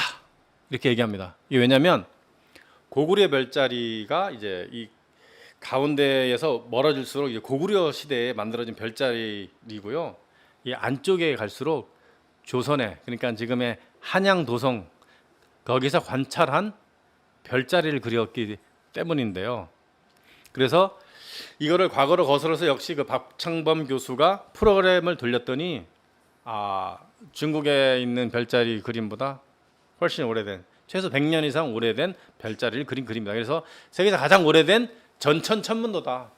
하늘에 눈으로 보이는 모든 별자리를 다 그렸다. 이렇게 얘기하는 거예요. 전천 천문도. 눈으로 보일 수 있는 전부 다 그린 거예요. 그러다 보니까 이 지평선도 있고 천구의 적도도 있고 북극성을 중심으로 최고의 그 장소도 있죠. 그래서 이 빨간 원이 그려져 있는 곳을 우리 자미원이라고 합니다. 자미원, 자미궁, 천신이 기거하고 계시는 자미원, 자미궁. 자색에 빛나는 궁전이 있는 곳이고요. 그 다음에 천신이 있으면은 천신 혼자 모든 일을 할 수 없잖아요. 그래서 하늘에 신하들이 있을 거 아니에요. 하늘에 조정에서 일하는 신하들이 일을 하는 태미원이 있고요. 그러면 하늘의 백성도 있을 거 아니에요. 하늘의 백성이 사는 천시원이 있습니다. 이렇게 그린 거예요. 옛날 그렇게 생각한 거예요. 하늘에도 사람이 살고 땅에도 사람이 사는데 하늘에는 저런 모습이 있고 가운데 궁전이 있고 천시원이 있고 태미원이 있고 그 다음에 이렇게 은하수, 이제 명당수가 쫙 흐른다 이거죠. 명당수가 쫙 흐른다. 근데 이렇게만 있으면은 이게 명당이 안 되잖아요. 명당이 될 조건은 바람을 막아줘야 되는데, 그럼 바람을 막아야 될 뭐가 있어야 되는데 하늘에 뭐가 있을까? 여기 보면 중앙에서 살짝 이렇게 벗어난 이제 황도죠, 황도. 태양이 1년 동안 지나가는 별자리들인데 요거를 28수 이렇게 얘기합니다. 28개의 별자리예요. 28수. 그래서 동양 천문도의 그 기본은 3원, 원이 3개 있죠.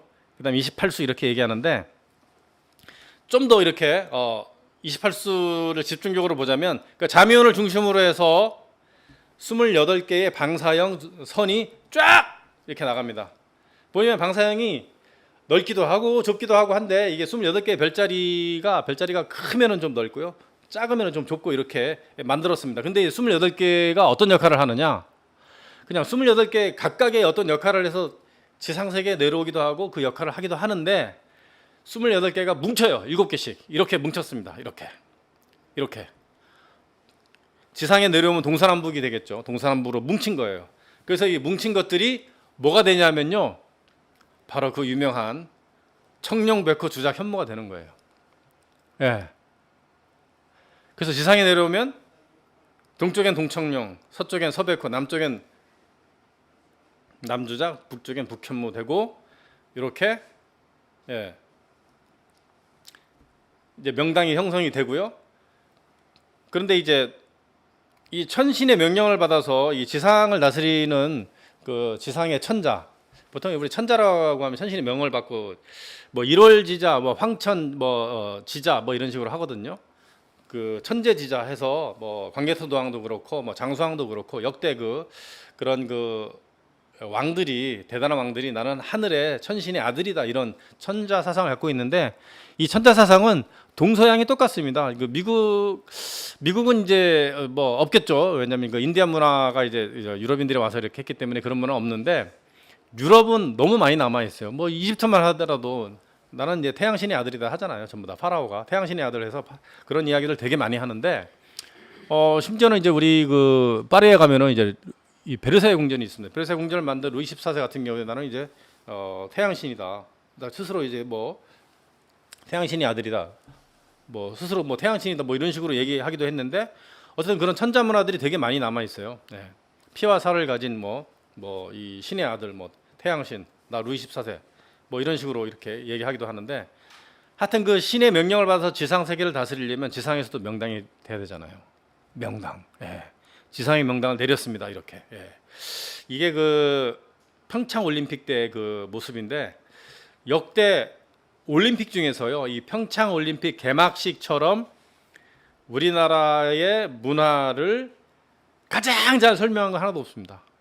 그 해석을 제대로 해준 사람도 없어요. 제가 이 글을 써가지고 올려서 이렇게 공유를 했는데 사람들이 보고 감탄하기도 하고 관심 없어하는 사람 되게 많았는데 그 우리나라의 핵심 그 문화유산과 이 정신문화를 다 담았어요. 근데 이제 그 중에 가장 중요한 것 중에 하나가 이 처음에 시작할 때 천상열차 분야지도 가운데 천신이 있는 자미원에서 그 이 기운이 쫙 내려와가지고 이 지상의 이 명당에 이제 쏘온다 이제 하는 거죠. 그 지상의 명당이 그 당시에는 어디였냐면 평창이었다 이거죠. 평창에 그 평화를 그 구가하는 땅이 평창이거든요.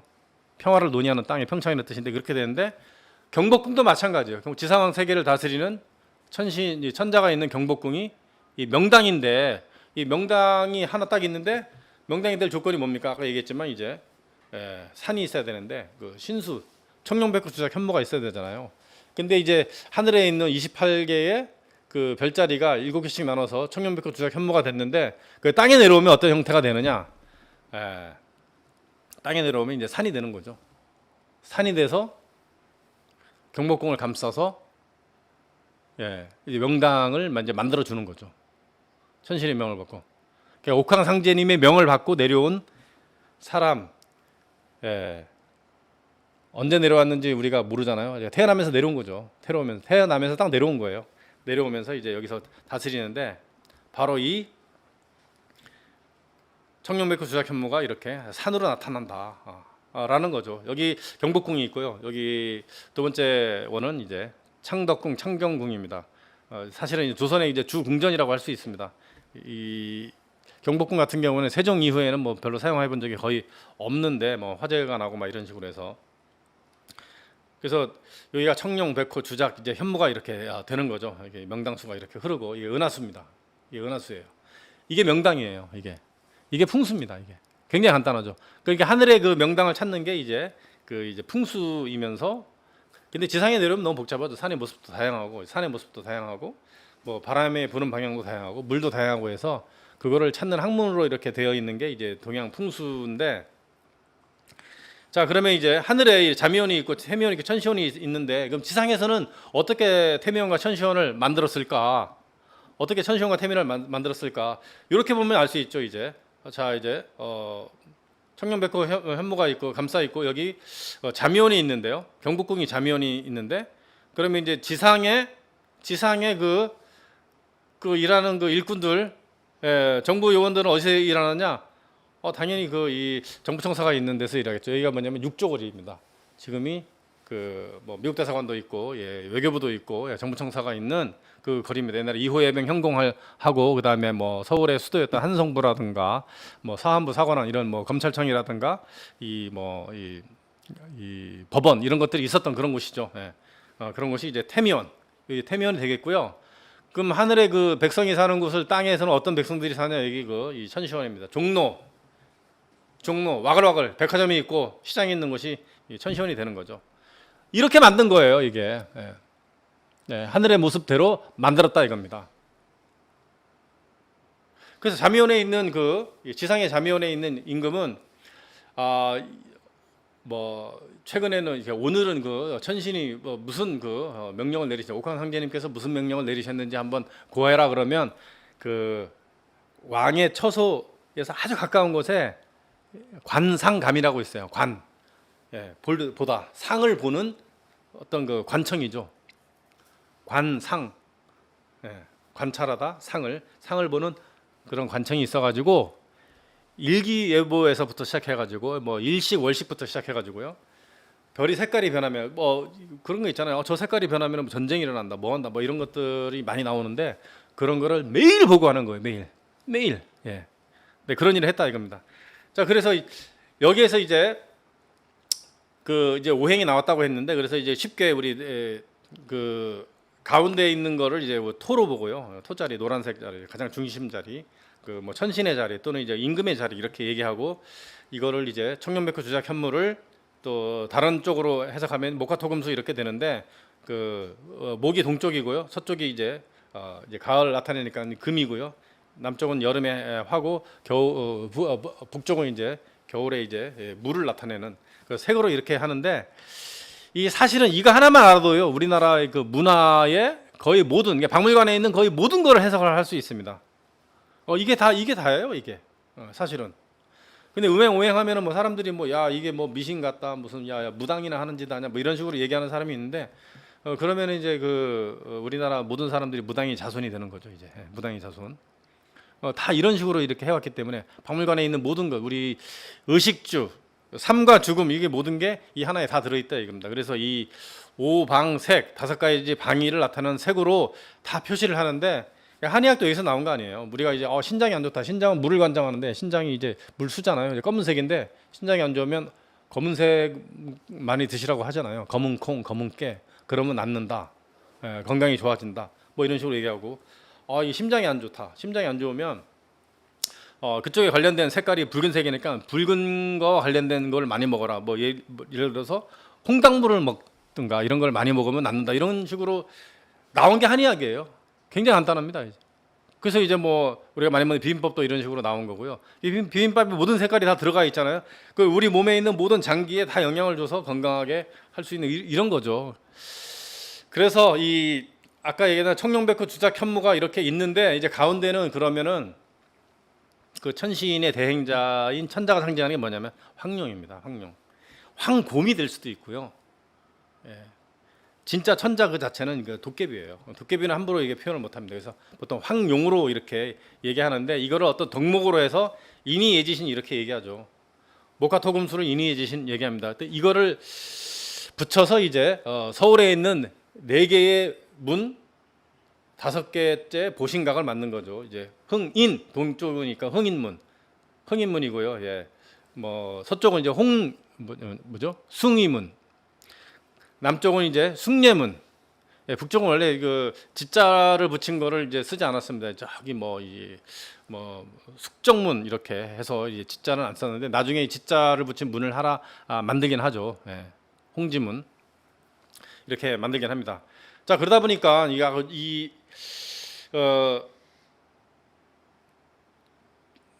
모카토금수로부터 시작된 것들이 이제 좀 더 하늘에서 내려왔다는 걸 알게 되겠는데, 그러면 이제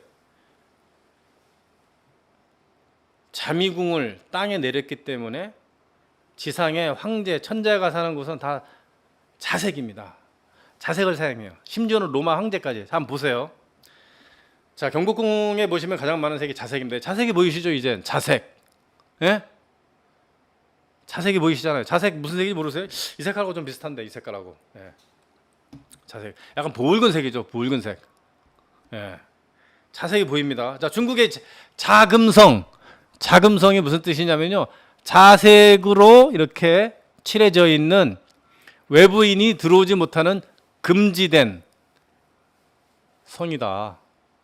예, 중국 황제가 사는 명청나라 때 만들어진 거죠. 이제 명나라 때 만들어 청나라 때 해서 쓴 거죠. 이제 자금성이 이렇게 자색으로 되어 있잖아요. 자색으로 둘러쳐져 있는데 외부인은 들어오면 안 돼. 금지된 성. 이게 하여튼 중국은 좀 그래요. 이게 우리보다 이제 한 30년 정도 늦게 이렇게 이 궁을 만들었는데, 이 경복궁을 먼저 만들고. 근데 이제 좀 인간적이지 못하죠. 보시면 다 자색으로 칠해져 있어요. 그래서 이 자색이 어디서부터 왔는지도 이렇게 이 사람들은 얘기를 하고 있죠. 자색이. 우리가 이제 별자리도 가장 오래됐고, 그 다음에 가장 오래되고 가장 많은 문화를 만들었는데, 중국 내륙에는 고인도 하나도 없잖아요. 고인도 하나도 없습니다.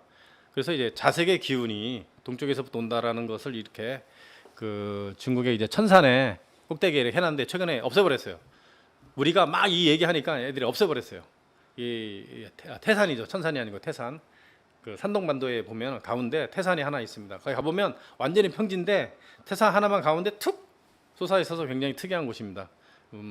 걸어서 올라가기 힘들고 케이블카 타고 올라가면, 예전에 이거를 저도 이제 직접 많이 보고 했는데 최근에 이제 없애버렸어요.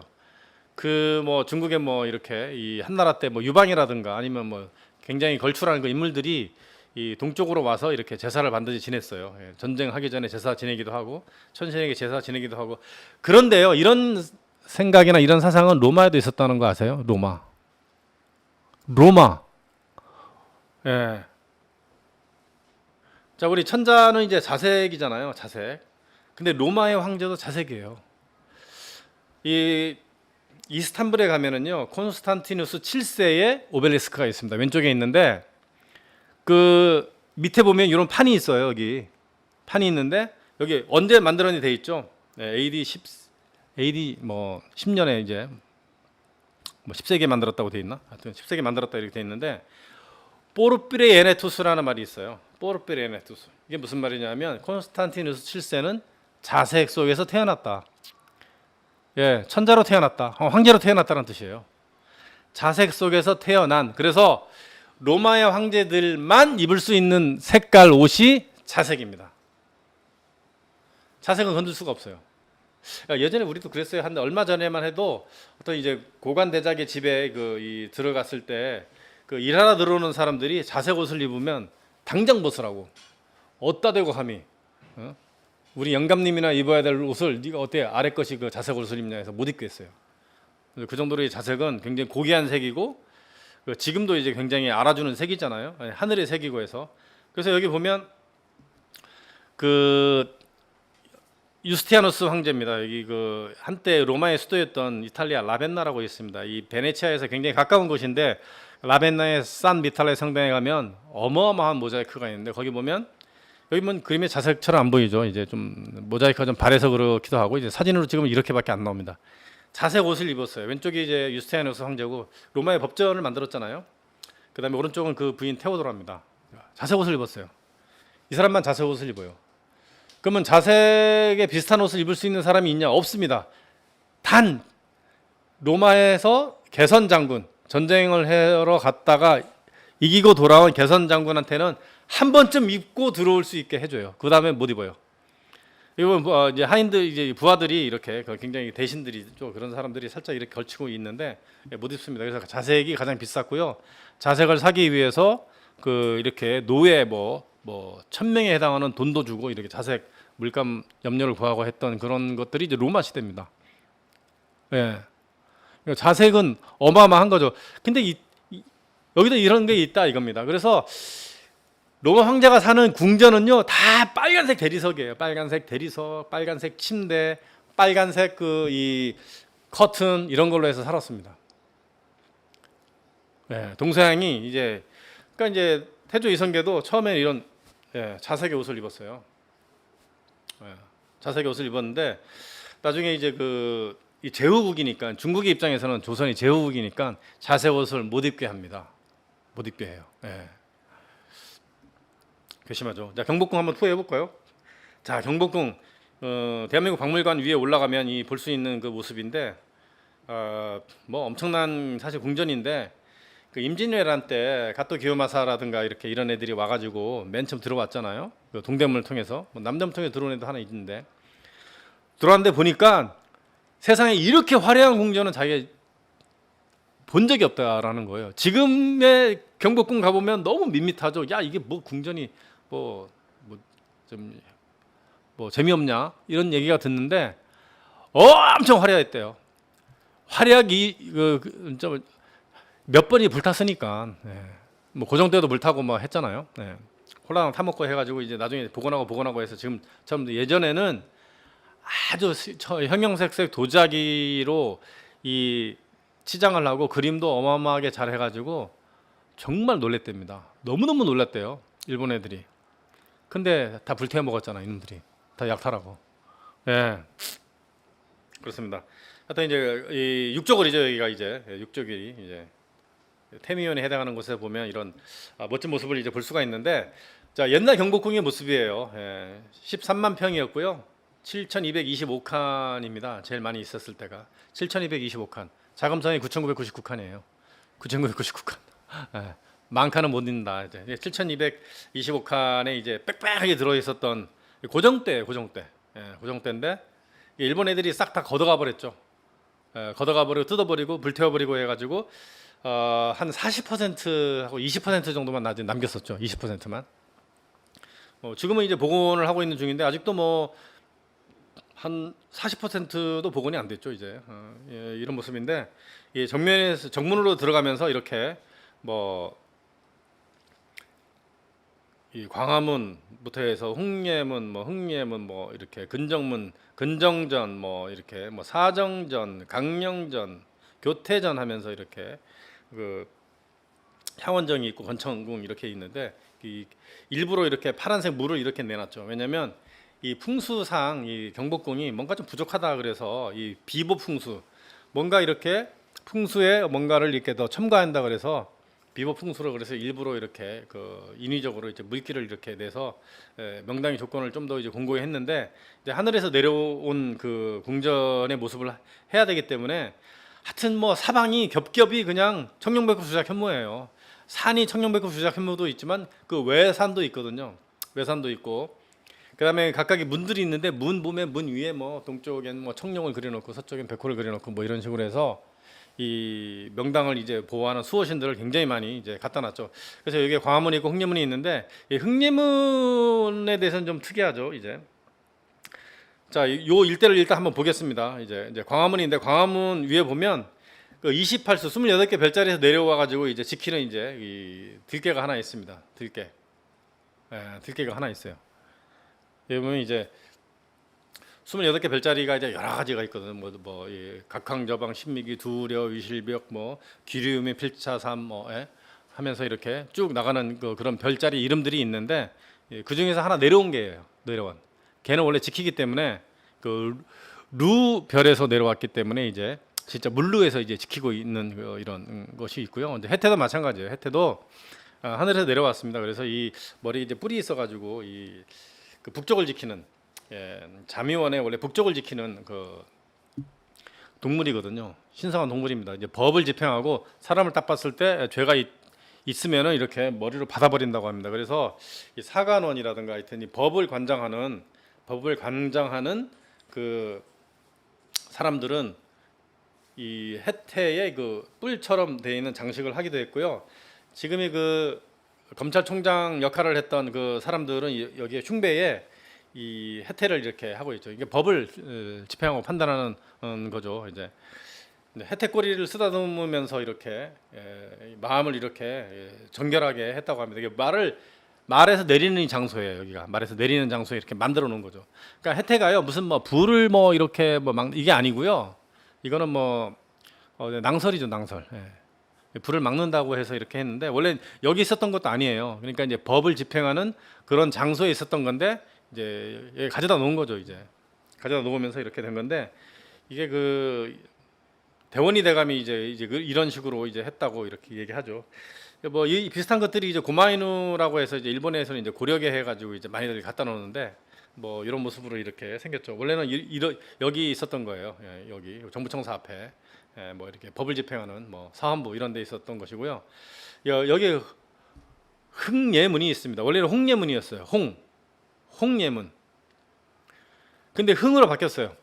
18세기에 중국 청나라에 걸륭 황제가 있습니다. 64년 동안 황제해 잡수신 분이잖아요. 그 중국 역사상 가장 오랫동안 황제를 했던 사람이고 왕을 했던 사람인데 이 사람의 어릴 때 이름이 뭐냐면 애신강나 홍역이에요. 홍역. 그 임금이 이름자를 절대 그 백성들이라든가 주변은 못 쓰잖아요. 그래서 우리나라의 에서도 왕자라든가 왕의 이름은 다 외자죠, 외자. 뭐 이산 하듯이 그 산자는 그 누구도 쓰지 못해요. 우리나라 그 백성들이 이산이면 세종대왕인가요? 이산이? 네, 세종대왕 맞죠.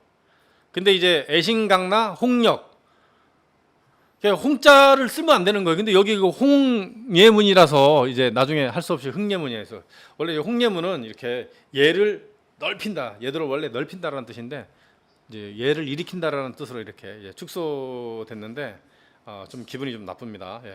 영재고 긍정전 긍정문이 이렇게 있는데 영재교라는 곳은 이제 본격적으로 이제 궁전 안으로 하늘의 그 자미원 자미궁 안으로 그러니까 지상의 자미궁 안으로 들어가는 곳인데 여기에 보면은 이제 또 한 마리 이제 동물이 있습니다. 내가 동그라미 친 거는 뭐냐면 아구가 맞지 않다 이겁니다. 어디서 가져온 거예요.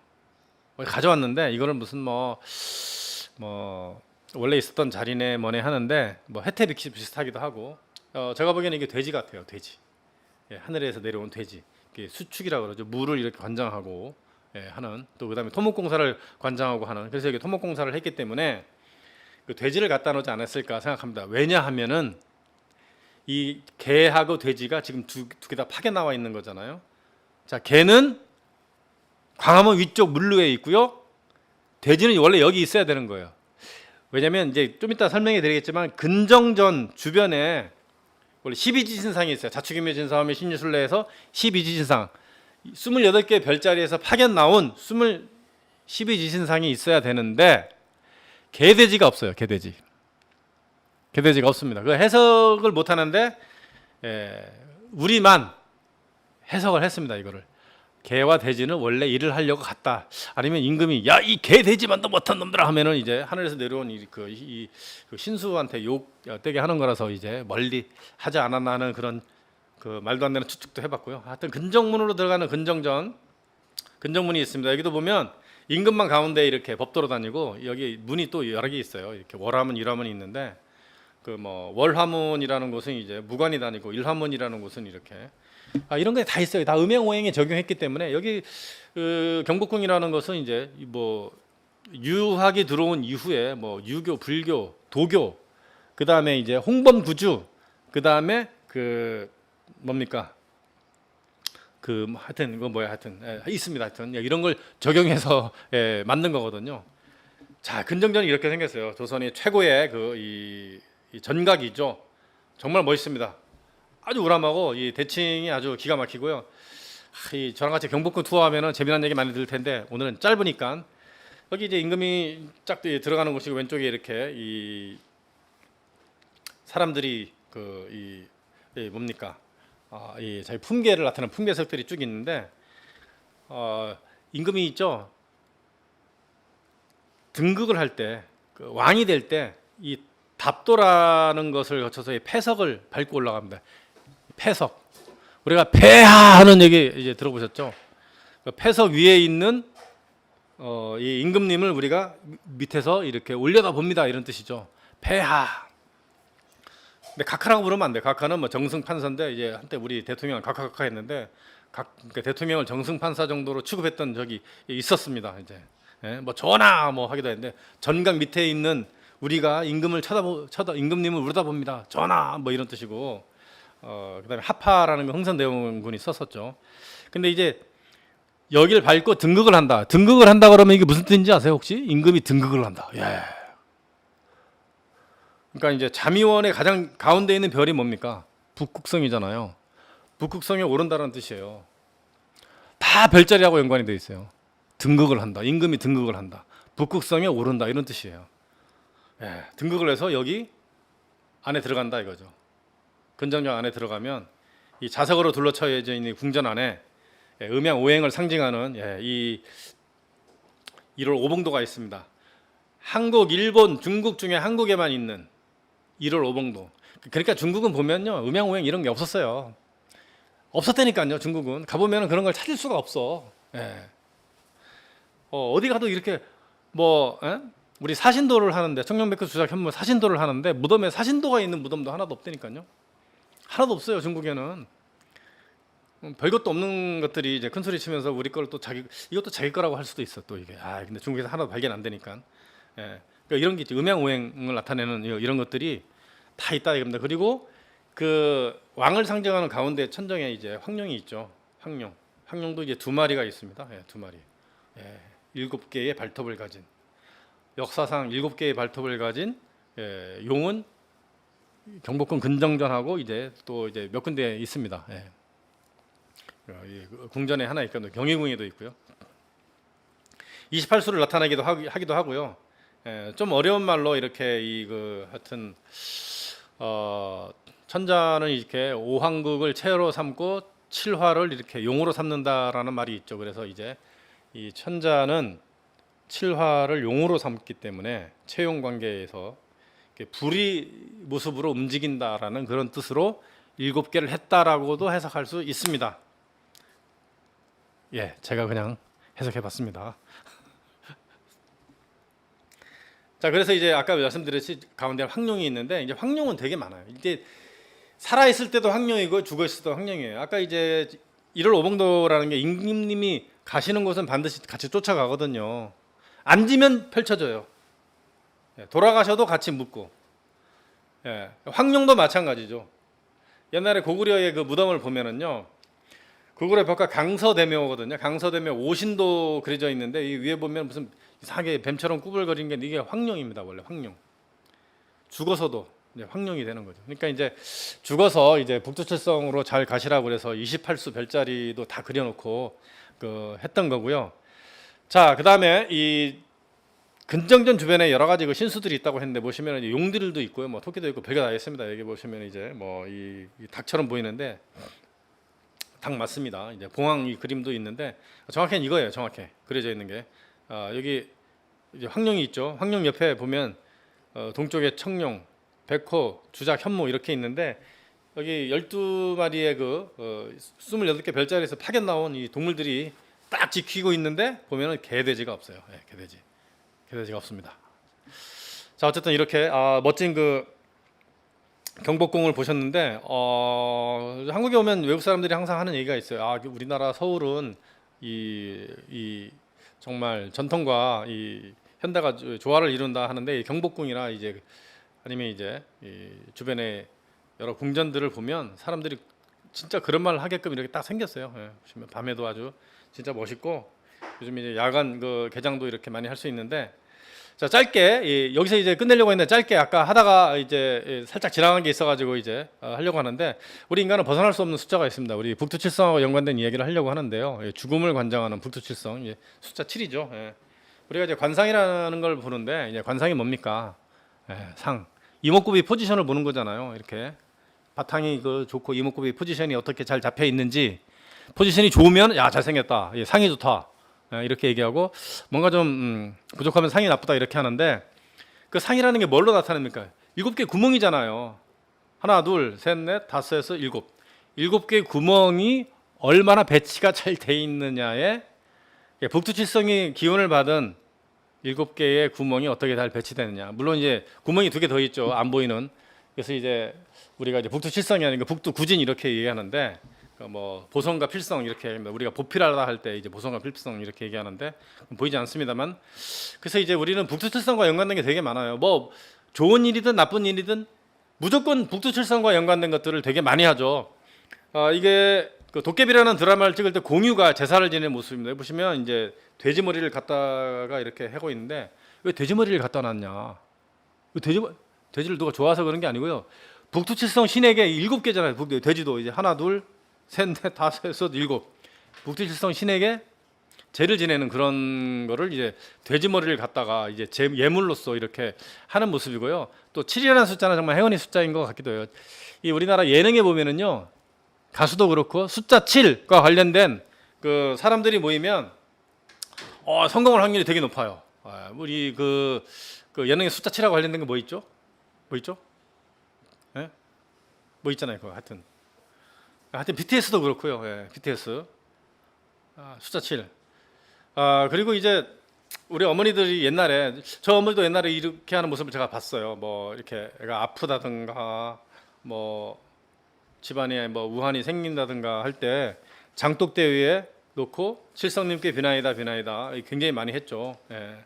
정화수를 떠다가 하여튼 자녀 출산, 뭐 수면 장수, 뭐 소원 성취, 평안 무사, 뭐 하여튼 이런 거를 다 북두칠성한테 했어요. 그래서 도깨비 드라마에도 보면 죽었는데 칠성님이시여 삼신님이시여 삼신칠성.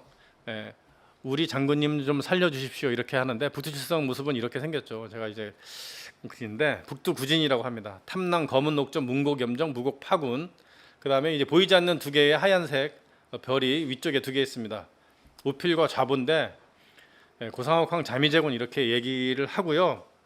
이 북두칠성은 죽음을 관장하죠. 죽음을 관장하기 때문에 또 이게 시간을 관장한다라는 거거든요. 그래서 이제 시간을 보는 거예요. 이게 보면 각 계절마다 이게 추분, 춘분, 동지, 하지부터 해서 24절기를 우리 조상님들은 북두칠성을 보고 알았다고 합니다. 왜냐하면 우리 술시 있죠, 술시. 술 먹는 술시. 9시 반부터 10시 반까지 술 먹어야 되잖아요, 술시. 술시 때 이 북두칠성을 관찰하는데 이 국자 모양으로 돼 있는 그 손잡이 모양 돼 있는 부분이 가르치는 방향을 보고 이 계절을 알았다고 합니다. 계절을 알았다고 합니다. 사실 이제 죽음을 관장한다고 이렇게 얘기했는데 이 전 세계 다니다 보면 이 칠성파라는 그 조직의 이 뭡니까? 하여튼 조폭을 갖고 있는 나라 우리나라밖에 없는 거예요. 칠성파. 그 다음에 그 칠성파의 가장 그 강력한 그 이 대응 세력이 이 어디입니까? 이제 서방파예요. 서방파. 서방파 들어보셨어요? 범서방파의 그 두목이 양은이가 있는데 하여튼 굉장히 유명한 사람이죠. 서방은 서방정토의 약자입니다. 불교 세계에서 이 천국이죠, 천국. 불교 세계에서 천국인데 칠성파하고 항상 이 대결을 하는데 칠성파는 항상 살아남아요. 이 시간을 관장하고 죽음을 관장하는 그런 그 신을 모시는 이 파다 생각해서 그런지 모르겠지만 하여튼 이제 불교의 천국보다 이 도교의 이 칠성이 이제 훨씬 더 이제 앞서 있다라고 이렇게 생각. 하여튼 그냥 농담이었습니다. 하여튼 칠성파 있습니다. 각 도시마다 있는 것 같아요. 자 여기 보시면 집 옥자인데요. 이게 칠성이 보호하는 밑에서 이제 사람이 산다라는 그런 의미를 갖고 있습니다. 국자처럼 생겼잖아요. 근데 진짜로 예전에는 우리가 이제 초원에 살 때, 이게 초원에 우리가 이제 개만민족의 후손이고 하잖아요. 초원에 살 때는 이 북두칠성을 보면서 이 집 아래서 이렇게 살았어요. 여기 보시면 이게 카자흐스탄의 이제 국장인데요. 이 가운데 보면 동그란 게 있고 보면 이제 이렇게 X자 표시로 되어 있는데 사실은 이게 뭐냐면 게르 또는 유르트라는 겁니다. 이렇게 생긴 거죠 원래는 이렇게 이 집이에요. 집에 사는 사는 집인데 이 집 안에 들어가면 천장에 이런 게 있습니다. 이게 우물정자죠. 이제 우물이 북두칠성을 상징하는 것인데 우물정자 모습으로 이렇게 그려가지고 하늘을 관찰합니다. 매일. 이거 뚜껑을 그 열어닫았다 할 수 있어요. 근데 열어가지고 이제 북두칠성을 보고 계절이 어떻게 되는지, 그래서 이제 동물을 어떻게 이주를 해야 되는지 이걸 이제 알았다는 거죠. 예. 그래서 여기 요거를 관찰했다는 거죠. 요거를 이제 관찰했다는 건데, 여기 그 밑에 보면 이제 카시오페아 같은 이렇게 이제 그 별자리를 이렇게 또 하나 이제 그렸는데, 자, 여기 이제 우리 전통적인 동양의 어떤 그 정신 문화에서 이 중요한 부분을 차지하는 그 별자리 두 개인데요. 북두칠성하고 요 삼태성이죠. 이 삼태성. 요거 이 밑에 있는 게 삼태성입니다. 우리가 이제 삼혼칠백이라고 합니다. 이제 북두칠성은 이 육체를 만들고, 삼태성은 어떤 정신을 만들고 라는 얘기를 해요. 그래서 이 아까 이제 도깨비 드라마에서 얘기해, 도깨비가 이제 칼 맞고 죽자, 이제 공유가 칼 맞고 죽자, 산심님이시여 칠성님이시여 우리 장군님을 살려주세요 할 때 그 비는 게 이 칠성하고 이 삼태성이에요. 예, 이 신들한테 빌어가지고 살려달라고 하는 거거든요. 보시면 3 heavenly spirit하고 7 earthly 이제 soul 이렇게 되어 있는데 3은 700인데, 칠성은 인간의 육신을 만들고 하여튼 삼태성은 영혼을 만든다, 이렇게 알려져 있습니다. 그래서 굉장히 중요한 건데, 그래서 이제 우린 칠성이 얼마나 중요한지, 이 칠성에 대한 모든 깨달음의 그 응축된 에너지를 종합해서 만든 주문이 있어요. 그걸 칠성경이라고 하는데, 불교에서는 북두주라고 있습니다. 이걸 사용하는 거예요, 칠성경. 예. 그러니까 이제 별자리 이름이 되게 많이 들어가죠. 이거 한번 같이 따라하면 되게 좋은데, 칠성경. 칠성열의 대제군 북두구진 중천대신 상조금궐 하부권륜 조리강기 통제건건 하면서 나가는 겁니다. 네. 대개탐랑 검은녹조 문고겸 정무곡 파군 고상옥황 자미제군 대주천재 세임미진 하재불멸 하복부진 원황정기 내하바신 정강소지 주야 상륜 속거소인 호도구령 원견존이 영보 장생 삼태허정 육승곡생 생아양아 호하 형아 허신영 괴작관행 화보표 존재급급여 율령. 간단하게 제가 했는데요. 원래 이제 음률도 있고요. 뭐 이렇게 하는 건 아닌데, 요거는 북두주예요. 이제 스님들이 이 수행을 할 때 이 바라춤 추고 하면서 주로 많이 하죠. 이게 북두주 똑같아요. 북두구진 중천 대신 상조근골 하부권륜 조리관계 통제원군. 예, 그래서 불교라는 게 우리가 이제 그냥 어떤 사찰에 가면 반드시 있는 게, 이제 불교가 들어오면서 도교하고, 우리 원래 오리지널 우리나라의 원래 종교라는 게 이제 원래 신교라고 그래서 원래 도교 쪽하고 이제 매개를 같이 하고 있잖아요. 그래서 도교의 신들을 모시는 그 칠성각이 있어요. 반드시 있습니다. 칠성각이 없는 그 사찰은 좀 이상한 곳이죠. 칠성각에 가면 칠성도가 있는데, 이 칠성도가 아까 얘기하는 하늘의 별자리를 그린 거예요. 네, 칠성도가. 여기는 이제 칠성신도 있지만 아까 삼태성도 있고 28수가 다 있는 거예요. 이 가운데 앉아 계신 분이 바로 북극성, 치성광열이라고 그러죠. 치성광열에 이 하얀색 숫소가 끌고 가는, 이게 이제 이 인도에 가면 이제 태양신 수리아가 있는데, 태양신 수리아가 이제 하늘을 끌고 가는 그런 모습을 체험해서 이제 들여오고 했다라는 그런 이야기도 있는데, 하여튼 뭐 그건 중요한 건 아니고요. 이런 칠성도가 반드시 있습니다. 이게 도교 문화예요. 도교 문화. 치성광열에도 거의 대부분의 사찰에 있죠. 이게 없으면 그 이상한 그 사이비지, 사이비. 진짜 이 가짜 스님이 있는 곳입니다. 반드시 아까 얘기한 삼원 안에 있는 그 모든 그 중요한 별들과 28수가 이제 다 들어가 있는 거예요. 그 다음에 또 이제 일광부살, 월광부살하고 1월이 다 있고요. 1월이. 그러니까 여기도 음양오행을 다 표현한 겁니다. 이게 우리 이런 것들이 이제 우리 그 문화의 아주 기본이고 근간이에요. 이게. 그래서 마지막으로 49제. 왜 49제를 할까? 사람이 죽으면은 77, 49 왜 49제를 할까? 예. 마지막입니다. 인간이 천상세계로 돌아갈 때 우리가 돌아가셨습니다 할 때 어디로 북두칠성으로 돌아간다라는 그런 관념을 갖고 있는데 돌아갈 때 49제를 하는데 왜 77, 49냐 이거죠. 예. 인간이 천상세계로 돌아갈 때는 일단 49일이 걸리는데 이게 우주의 자궁에 들어간다고 하거든요. 우리가 이제 혈자리가 이제 구멍혈이잖아요. 이제 자궁인데 또 어머니의 자궁에서 태어나서 이 우주의 자궁으로 들어가는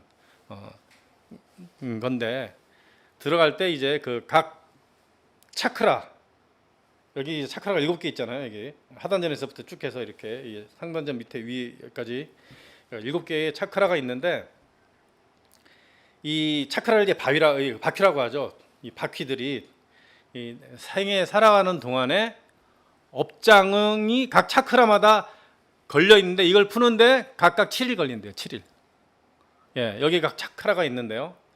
이 차크라에 갇혀 있는 인간의 업장을 푸는데 7일이 걸린답니다. 그래서 77, 49 뭐 이렇게 얘기를 합니다. 예. 그래서 49제를 하는 거예요. 그래서 인간은 이제 7이라는 숫자에서 이제 벗어날 수 없다.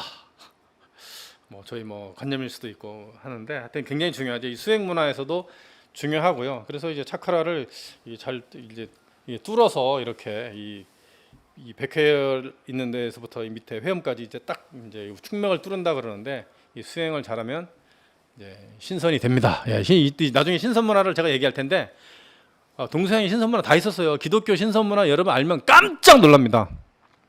기독교도 신선 문화예요. 이 신선이 되고자 수행을 그 비밀리에 했던 사람들의 역사가 이제 기독교인데, 뭐 그거는 이제 중요한 거 아니니까 여기서 할 얘기는 아니까. 자 오늘 할 얘기는 이거였습니다. 자 우리 문화는 하늘에서 시작된 음양오행, 천자문화, 오행의 방위와 세계에 의해서 모든 것을 정했다 이거죠. 이거를 이제 천상열차 분야 지도 보면서 우리가 얘기를 했는데, 그 특히 이제 삼신칠성이죠. 삼신칠성 문화를 바탕으로 해서 하늘을 숭배하는 정신 문화를 이어져 왔다는 것을 제가 살짝 말씀드렸습니다. 살짝. 오늘 정말 이 한꺼풀만 벗긴다고 했는데 조금 제가 오버를 한 것 같습니다. 예. 하여튼 끝까지 시청해 주셔서 감사합니다. 재미있으셨나요?